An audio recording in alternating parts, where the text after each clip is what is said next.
Hey guys, Tavis Piattoly, sports dietitian, Taylor Hooten Foundation. Today we're going to talk to you guys about the difference between whey protein and casein protein.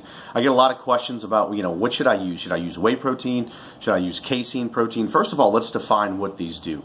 And they're a little bit different in regards to how quick they get into the bloodstream. Whey protein is pretty commonly used. A lot of individuals use whey protein. A lot of athletes use whey protein to really help the muscle tissues repair. It's one of the common proteins that are in most of our protein powders. Now, there's also a couple of different types. We're not going to go into that much detail. Whey protein concentrate, whey protein isolate, hydrolyzed whey protein, milk protein. But today we're strictly going to focus on whey versus casein. Whey is a fast acting, so it really elevates those blood amino acid levels within a short period of time, up to about 4 hours. So just like if you eat some kind of fast acting carbohydrate, your blood sugar goes up and then it drops pretty quickly, or a slower carbohydrate which keeps more sustainable energy.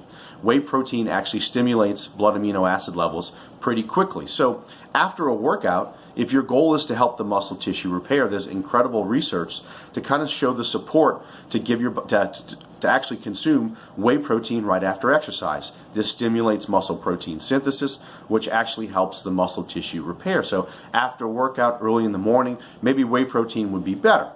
So what's casein protein? This is the opposite. This is like that slow-acting carbohydrate. It's a slow-acting protein, stimulates blood amino acid levels maybe up to 6, possibly 8 hours after consumption, and it's a lot of marketing to really consume this at bedtime. It's like, oh, if you take a couple of scoops or a scoop or two before bed, you stimulate muscle protein synthesis while we sleep, or not really stimulate it, but keep the blood amino acid levels elevated. You may not break down muscle while you sleep. Now, it's not like when you go to bed, you're going to lose muscle tissue. Muscle tissue doesn't really start breaking down, and there's a lot of factors that impact that. Age, not going to the gym and weight training, certain diseases.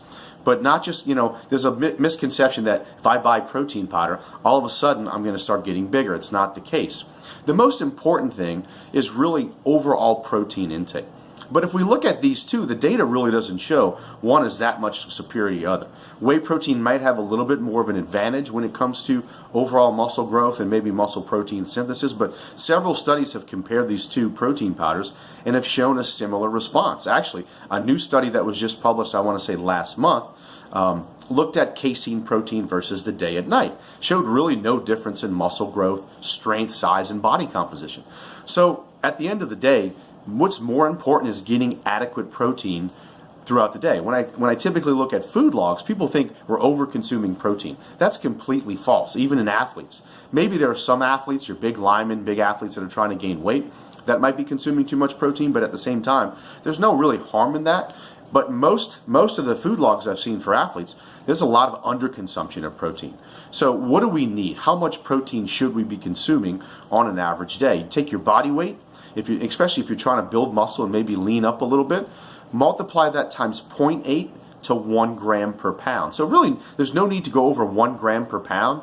You see some bodybuilders consuming large amounts of protein, maybe 400, 500 grams. That's not necessary. There's no need to consume that much.